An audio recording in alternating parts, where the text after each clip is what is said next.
Hello everyone, we are going to look into one of the very important question which comes under graph category, specifically disjoint sets. So here what we are given, I'll give you a summary of this problem.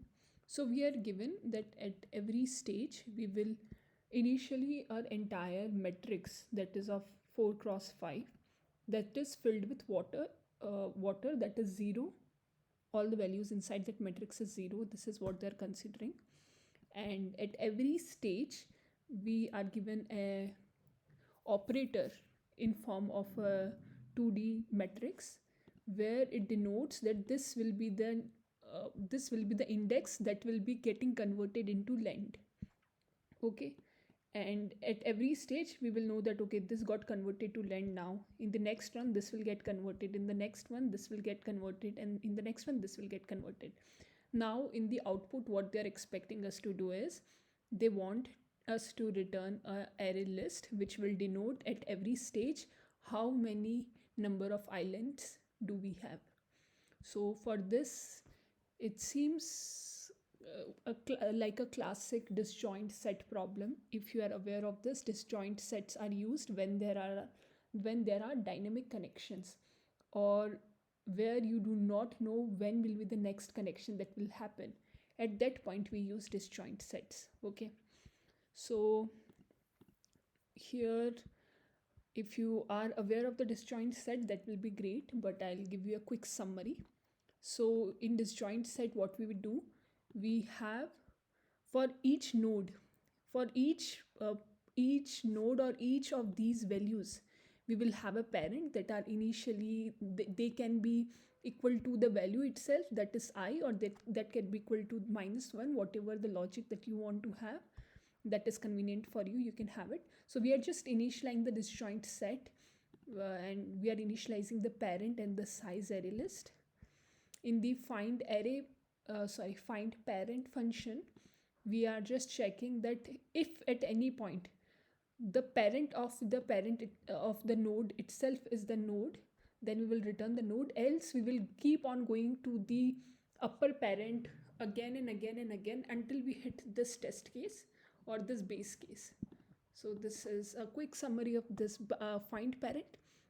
And when, if you're given two nodes and if you're asked to do union between them, and in that condition also we check if that their parents are same, that then we do not need to do any union, they're already part of each other, else we just merge them on the basis of size.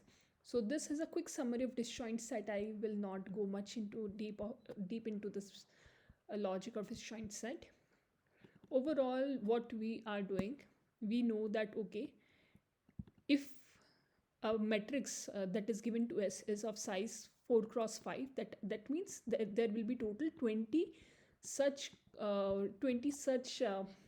places or 20 such values which are initially 0. Correct?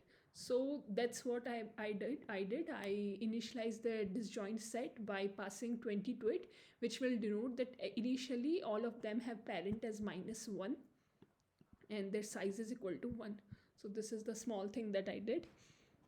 Now I looped over the entire operators. Whatever operators that are given to us, or whatever the queries that are given to us, I'll loop over it and I'll check that if for this particular combination of value, or if at this particular position there is no parent that exists, that means this is the first time that we are encountering this particular value, then what I'll do, I'll say yes, this is an island, and yes, the parent will be the node itself.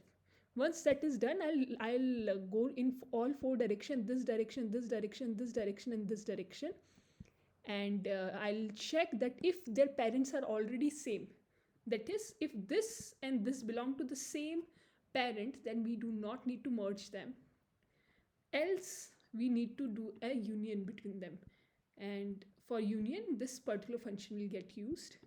So once all the union is done, if you see, once the entire union is done, we will remove the extra island that we just added.